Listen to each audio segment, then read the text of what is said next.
में खुदा में मेरा और आपका खुदावंद यीशु फरमाता है कि अगर तुम में राई के दाने के बराबर ईमान हो तो इस दरख्त से कहो या इस पहाड़ से कहो तो वो तुम्हारा कहा मानेगा और समुद्र में जा लगेगा। लेकिन आज फिक्रमंदी इस बात की है, वो ये है कि आया हमारा ईमान किस लेवल का है। क्योंकि यहाँ पे मेरे और आपके यीशु के पास उसके शागिर्द आते हैं और वो कहते हैं कि हमारे ईमान को बढ़ा। और यहाँ पर हम भी यानी खादमीन भी कहते हैं कि बड़े मौजज़े के लिए बड़े ईमान की जरूरत होती है।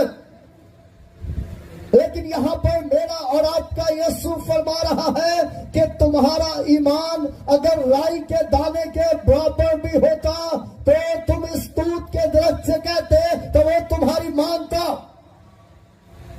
राई का दाना किस किसने देखा?